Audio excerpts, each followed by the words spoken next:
the way that I describe it is the workshop is for any man who, because of the choices he's making in the area of sexuality, he has hurt himself and others, he has created chaos for himself and others, and on his own, he's been unable to stop. So instead of looking, are my behaviors extreme enough, it really is looking at what have been the implications of my behavior. Have I hurt other people with my behavior? Have I created chaos for other people with my behavior? And on my own, have I been unable to stop?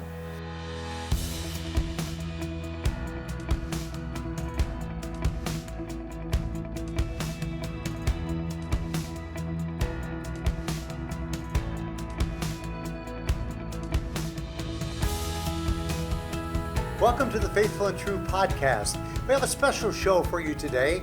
As usual, we have our host, Dr. Greg Miller, with us, but we've also reached into the team here at Faithful and True and invited Chris Hardesty to join us. The reason that we've gotten together today, there's a lot of exciting changes happening here at Faithful and True. Don't know if you've noticed yet, but about a week ago, we launched the brand new faithfulandtrue.com website. And so we've been rebranded, exciting new brand images, and among the changes is we have modified the names of our 3 intensive workshops. Same content, same powerful content, but the Men of Valor workshop is now known as the Men's Journey workshop.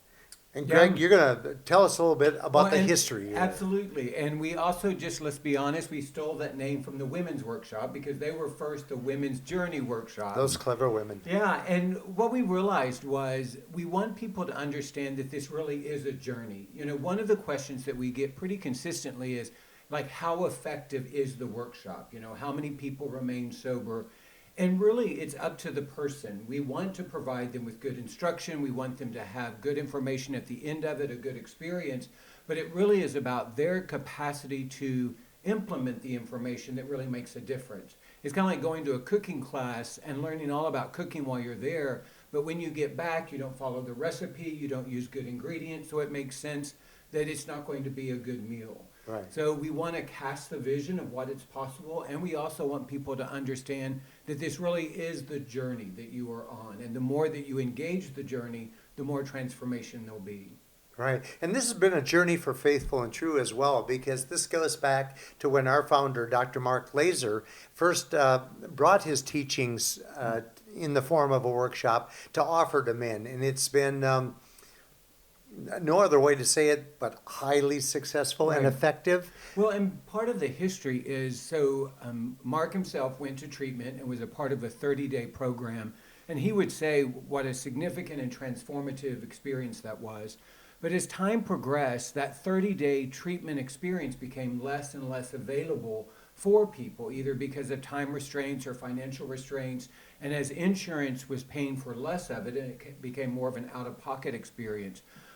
Mark saw the need to take the principles of an inpatient experience and put it into a workshop. So originally, when Mark first began the workshops 20 years ago, I always feel like I'm kind of making up his history. Mm-hmm. So let's say 20 to 25 years ago, it was a 5-day workshop.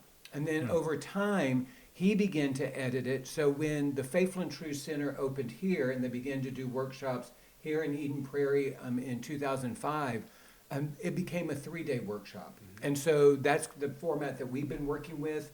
We start on a Thursday, end on a Saturday. We do them once a month. But it really is taking all of the wisdom and the information that Mark was exposed to in a 30-day treatment center and doing our best to kind of encapsulate that in 3 days. Well, and thinking of something that is its best, I know that Chris does, and you as well, do a phenomenal job when you're working with a new client for us who has come to us. Your best first step in your healing journey is to attend the Men's Journey workshop. Absolutely. And so, as I talk with guys, and I'll talk about this a little bit later in terms of kind of reframing costs of recovery to the investment of recovery, mm-hmm. and what you're going to be investing in recovery. But yeah, it was 2013 when I personally came through the workshop, and it was the first step that I took in a recovery journey that was an extremely powerful step. And so there was a lot of reluctance. There was a lot of apprehension, the cost, the time, and so forth. And these are the kinds of conversations that I have with the guys now. And Well, and that's exactly why we wanted to do today's podcast, because you just touched on all those key components that we hear men who are coming to us for the first time, and they have apprehension about the cost or the commitment or any of those aspects of the workshop.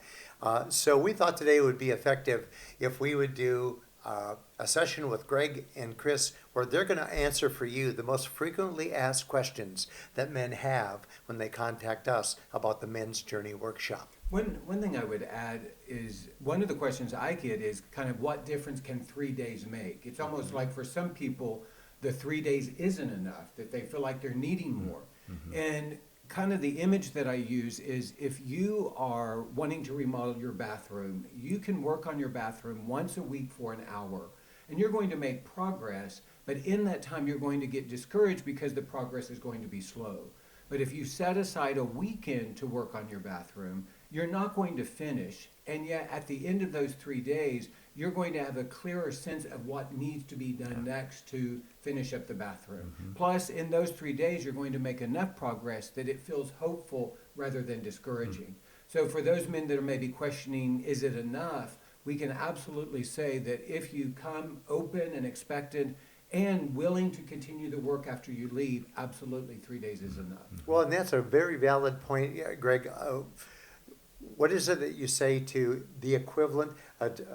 Attending the Men's Journey Workshop is the equivalent of a number of hours of personal counseling. Right, yeah, you could take those hours and it might be, depending on how often you go, it could be 6 months worth of counseling That's it. that you can get in those 3 days. Right. And we refer to it as an intensive. When you take an entire month of rehab or 5 days of a workshop and really reduce it to 3 days, we try to maximize every minute that we are together to make sure that the men get everything they can out of it. And when the men look at our website, they're seeing the schedule for those 3 days, and many times they'll go 9 in the morning to 9 at night on Thursday and Friday, and intensive is the word, Right.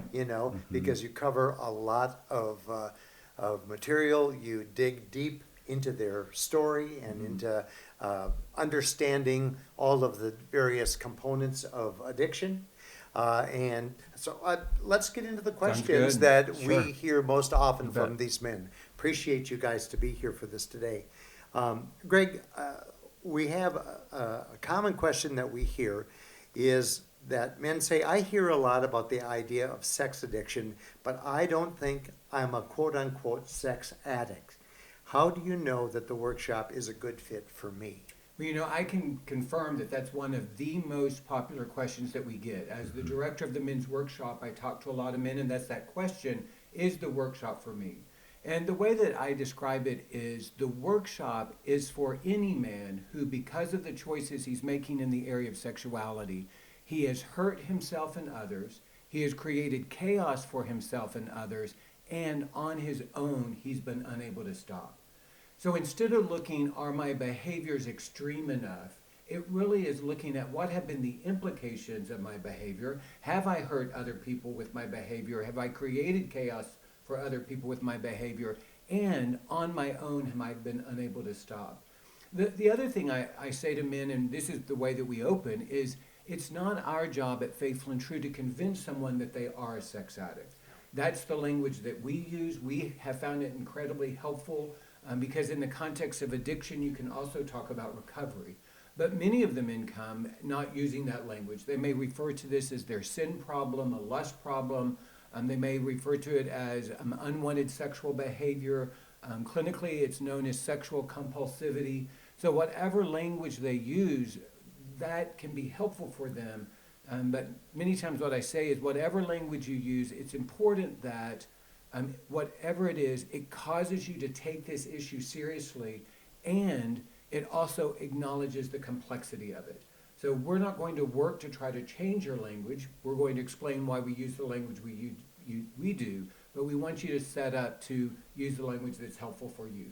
Oh, okay. Chris, we also hear men say, My wife is worried about me staying alone in a hotel while I'm there for the workshop without any accountability. What should I say to her?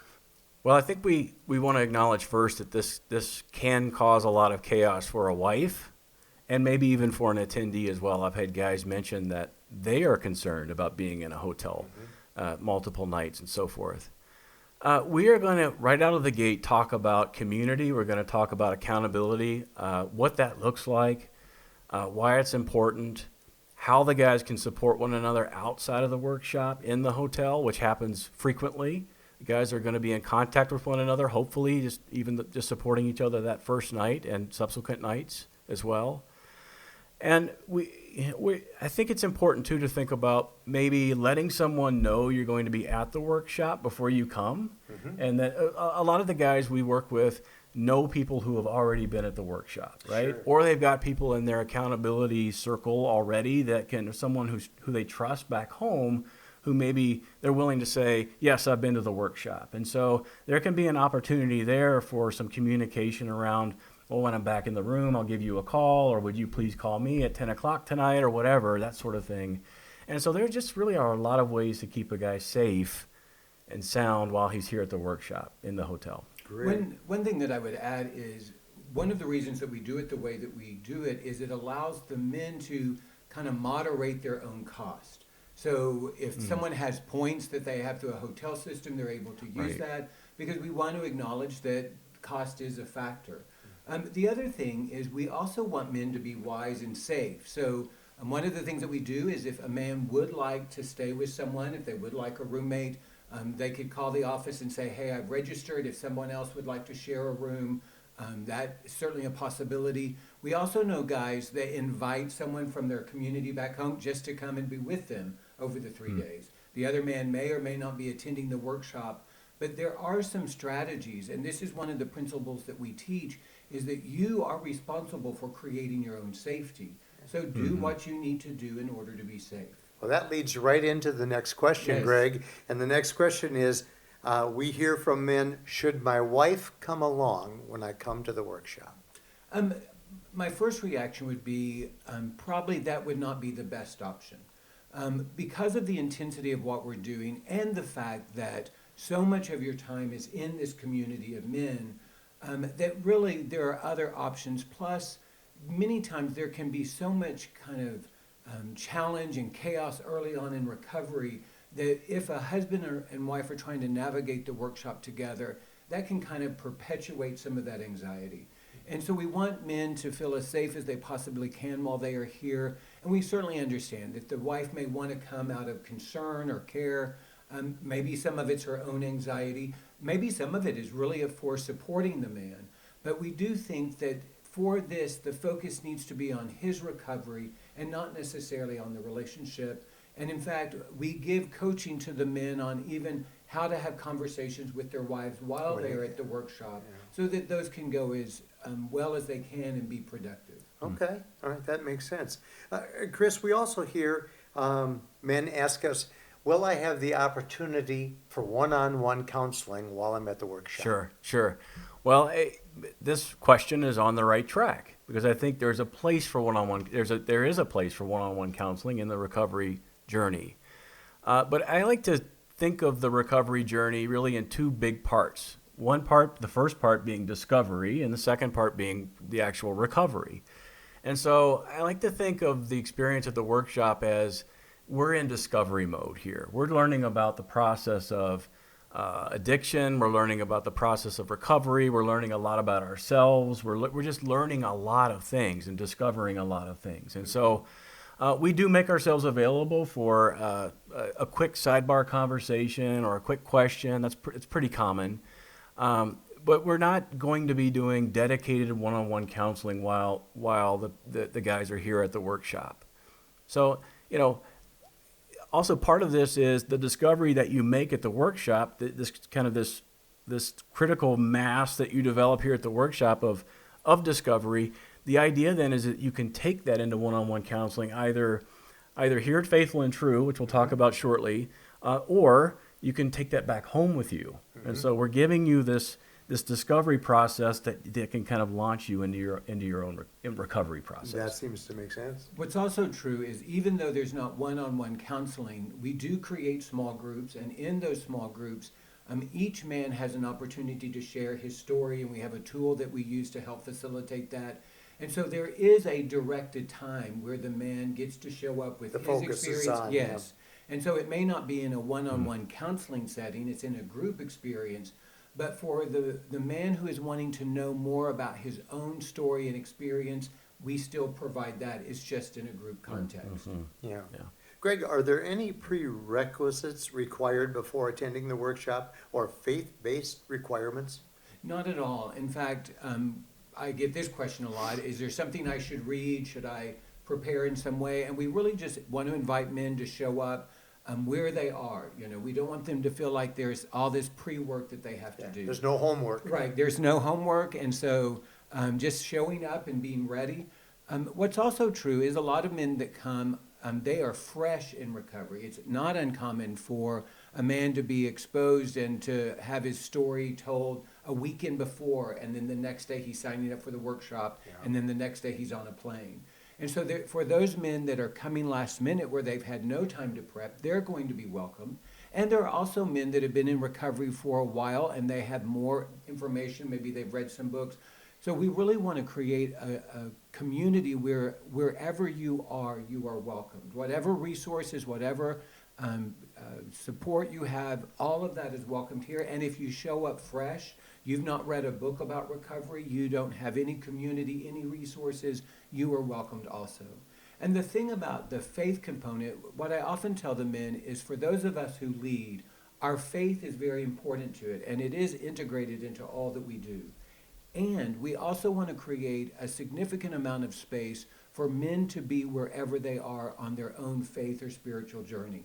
We acknowledge that many of the men who come to our workshop are here. They've been active in the church most of their lives. It's something that's very important to them. And for some of them, the church has also been a painful place. And they've never felt the freedom to be open and honest about their own faith journey. And so we absolutely want to create a safe space where someone can be open and honest and vulnerable. So we bring our faith, and our invitation is for others to bring their curiosity, their openness, their faith experience, whatever it may be, so that we can be together in that. Yeah. The cost of the Men's Journey Workshop is sometimes a concern for men that are contemplating attending. And Chris, as you're talking to your brand new clients recommending this experience, what if they are concerned about the cost of the workshop, what do you tell them? Well, the first thing I do is I acknowledge that for the average person, the cost of the workshop is significant. No question about it. Then I'll challenge the person, and I'll say, maybe there's a reframing we could do here. Can we reframe the cost of recovery to maybe an investment in recovery? And what would that investment, what does that look like? And what might that investment cost? And anytime there's an investment, there's a return on that investment as well. And there's a significant return on the workshop, that's for sure.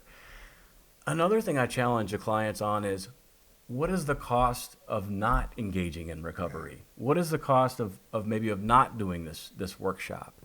And I think that can be pretty convincing as well as guys think through that and as we talk through that.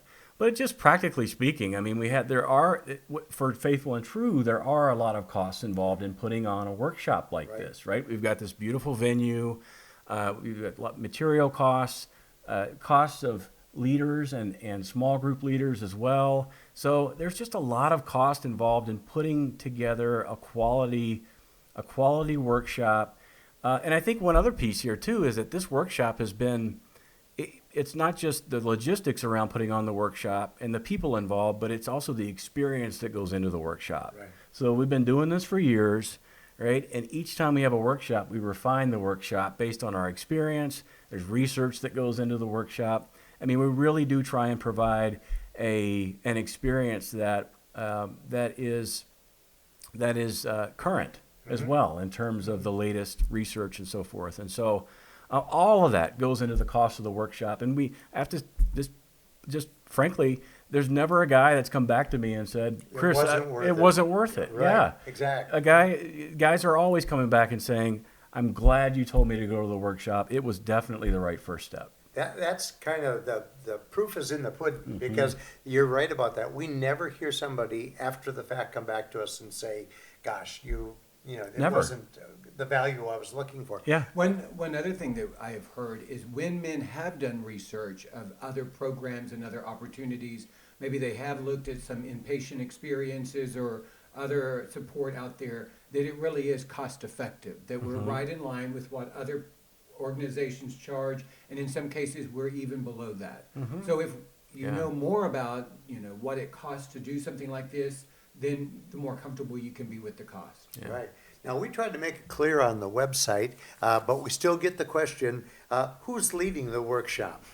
Greg, have you got any idea who that would be? Well, yes, as the director of the men's workshop, I'm a part of the workshop team, and so I'm part of the team that leads it. And so I will be doing a lot of the teaching. We also provide information that Mark has done. Mark Laaser, the founder of Faithful and True. There were several teachings that he has recorded that we show so that his voice is heard. And that's one of the things that I find that men really appreciate, is to be able to hear Mark's voice and Mark's contribution to the workshop.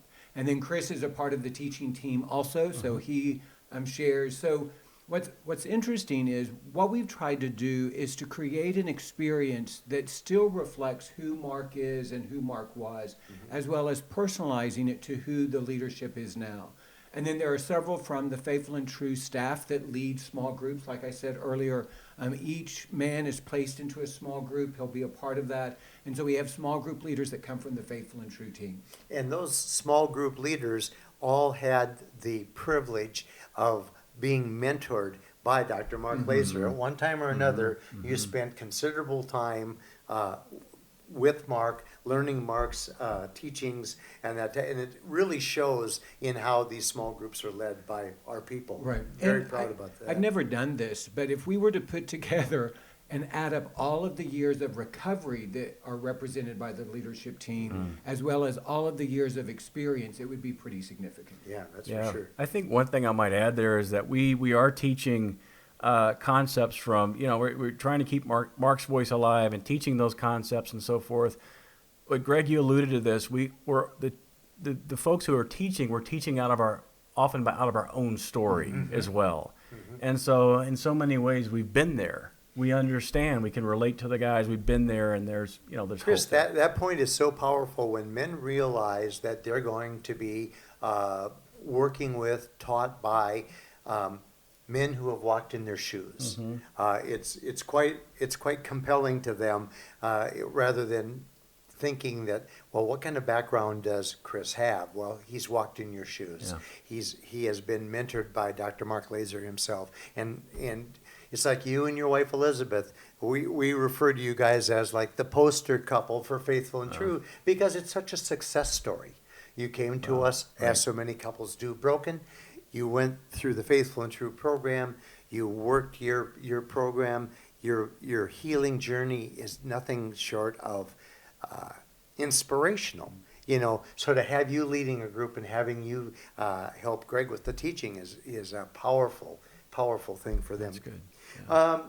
Chris, we're also asked, some people are very particular about the content, and what is the agenda or format for the workshop? Is it all lectures? No, it's not all lectures. And so I'll just maybe divide this up in terms of the 3 days. Okay. So in the first day, we're going to be mostly in large group. And by the way, the formats of the workshop are going to be large group and small group. Small groups of 5 to 7 men generally. So the first day we're going to be together mostly in the large group, and there is going to be a lot of teaching on the first day. There's going to be a lot of new concepts and just a lot of information that you're absorbing on that first day. You're also going to get to know your small group leader on the first day, and you're going to get to know the guys who are in your small group. And so there's a setup for day 2 at the end of day 1, and day 2 is mostly going to be in small group. And that's the small groups that Greg was talking about earlier, and that's where you get that focused work. So we are in a group context, but you do get an opportunity, you do get the floor for a significant amount of time in the group to talk through your story and to work with the therapist. and also to be known by the other men in the group. And so that takes the bulk of day 2, a little bit of teaching in the large group at the end of day 2. And then day 3 is all about, I think, consolidating and launching. So we're going to consolidate what you've learned and what you've gained at the workshop, the discoveries that you've made at the workshop. And then we're going to talk at length about how to launch. How do you take what you've gained now, and how do you then how does that propel you forward on this journey of recovery? I think in terms of creature comforts, we do make room and take space for breaks, and we've got food, and we've got drinks, and plenty of bathrooms, time for meals, those types of things as well. So we're mindful of creature comforts also. So well, that's a real common question. They'll look at this schedule and they'll see 9 to 9, and they go, do we get breaks? This not, is this 12 straight hours? And you're 100% right. We do all we can to provide a comfortable atmosphere here. Mm-hmm. It's very safe. It's very tranquil. We will make as much coffee as is being consumed. We usually make a lot, right? We make lots of coffee. Mm-hmm. We've got the fridge up in the large group room is stocked with bottled water, soft drinks, mineral water, anything that they probably would want. And if you're very particular as far as a specific diet is concerned, feel free to bring along whatever food that might be, that if it's a gluten-free situation, whatever, but we are going to have snacks and food available throughout the day. It's common for guys to bring some of their own special food, and they can tuck it away in our refrigerators or whatever. It's no problem at all. Lots of flexibility. One of the questions that we get is, can you send me the schedule or the agenda? Mm-hmm. And the answer is no. And there's a reason that we do that we want men to just surrender to this experience. And yes, we provide the framework of from 9 to 9, but part of it also is just stepping into it in faith. And we don't necessarily promote exactly what we're doing each moment. We know what we're doing. But part of it is we also know that men have a tendency, or some men may have a tendency, to try to organize a life outside of this experience if they know when the breaks are, or when they know when lunch is. Mm-hmm. And so we want there to be more of a freedom that for these 3 days, this is my focus. And we do know that life goes on beyond this, and in the breaks you can reach the office if you need to. But we want this to be your focus over the 3 days that you're with us. Yeah, please don't come here with conference calls scheduled and things like that, because we're not watching our watches to keep everything on an exact time frame. Another question, Greg, that we get asked is, do we have any research about the effectiveness of the Men's Journey Workshop? And the answer is sort of. We get that. I've mentioned this question before. What is your success rate? Is typically the way the question comes out. And the reality is there's no way that we can identify what someone's success is in their recovery leaving the workshop. And so what's true is it really has to do with the man's investment. If he's willing to give of his energy, his time, if he's willing to be focused, what we do believe is the principles that we teach are sound, they are significant, and if someone is willing to engage them, it can be transformative. Now, we do have research about what a man's experience is like at the workshop. A good friend of Faithful and True, Rick Underwood. I was thinking Dr. Underwood, which is appropriate. You're right. Rick Underwood, for his Ph.D. dissertation, for 6 months came and did a research project on the men who've come to the workshop. So he did a pre-test before the workshop started, and he did a post-test as soon as the workshop ended. And then from that research, he saw significantly that for the men that participated, there was a significant decrease in shame, and there was a significant increase in hope. And those two things working together, we know are transformative. So many of the men who come are so overwhelmed by their lives. They're so overwhelmed by their choices. Many of them would say that their life is in chaos. And part of that is this being consumed by their shame. And so it is so hopeful for me to know that by being together over the 3 days, there can be a reduction in that shame. And then there's also this idea of hope. And I often tell the men, hope isn't when things are good. You know, hope is when things are bad and you can believe that they could get better. Despair is when things are bad and I can't imagine them ever getting better. Right. So when the men leave, they're still in the same level of chaos. They're still in the same dealing with the consequences and the ramifications that when they left, those things are still true. But the difference is when they leave, they begin to believe that it is possible that things can be better. And that is incredibly hopeful. All right. Chris, the last prepared question that we've got down here that men ask is, does Faithful and True offer any aftercare following the workshop? Yeah, well, as I mentioned before, that day 3 is about consolidating and launching, right? So we're thinking about what are the next steps after the workshop. And so we're going to be talking a lot about what are the components of a recovery team. So in order to do this recovery journey, it's going to require a recovery team.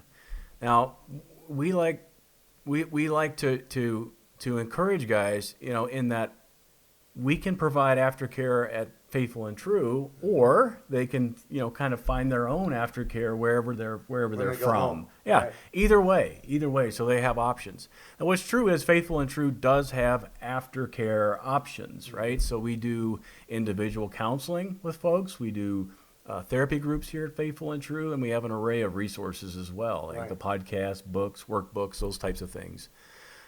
So, I mean, there's plenty of aftercare that would be available at Faithful and True. And in fact, I often tell guys, you know, it makes, in order to do the aftercare well, which we've already kind of touched on already, you know, doing the workshop first really gives you the upper hand in launching then into really being able to leverage that aftercare and maximizing It's a that running start. aftercare in a way Yeah. that, you know, that can really move the needle on Right. your recovery journey. So, And for the men who don't live in Minnesota, we're absolutely going to encourage them to find resources where they are. right, sure. Many of the men come to our workshop because they were recommended by their therapist to come, so they Or pastor, already are plugged in. Others come, they just found us on the web and they decided to come, and so they go back with no resources. So we want to support them as they find local resources. And just to be honest, to set up realistic expectations, because of the effectiveness of the counselors and the groups and the therapists here, it is many times months before you can get in to see someone. It's true. And so that is just what is true. So just to recognize, we do offer resources and support here. If you're local, then, you know, it may be a way that you can plug in. It may not be immediate, but there can be ways that you plug in. But Chris, you also mentioned the podcast, the other things that we do, the books. And so there, even as men are leaving, there's a small bookstore here that men can take resources and go, you know, take them home. Sure. The other thing I often tell the men is the best resource that you take from the workshop is this community of men. And so you've spent 3 days together. It has been intense. You've been in it together. You've heard each other's stories. And so we absolutely want to encourage men when they leave to take that community with them, especially for those men that may be going back to a place where they feel very alone and isolated in their journey. We also want you to know that if you've been working with your pastor or a counselor, when you get back home, we're a team. We like to work with your therapist, your counselor, as partners. We're not a competition for them. So what you'll find is what you learn at the workshop when you go back and get together with your therapist. I think they're going to be the therapist or pastor will be very encouraged by the progress that you've made over a 3-day weekend. You know, we also want our listeners to understand that if you've taken a look at faithfulandtrue.com and at the workshops page, you'll notice that we not only have the Men's Journey Workshop for Men, which we offer every month, but we also on a quarterly basis have the Women's Journey Workshop. This is for the spouses of men who struggle with sexual compulsivity and in some cases sexual addiction.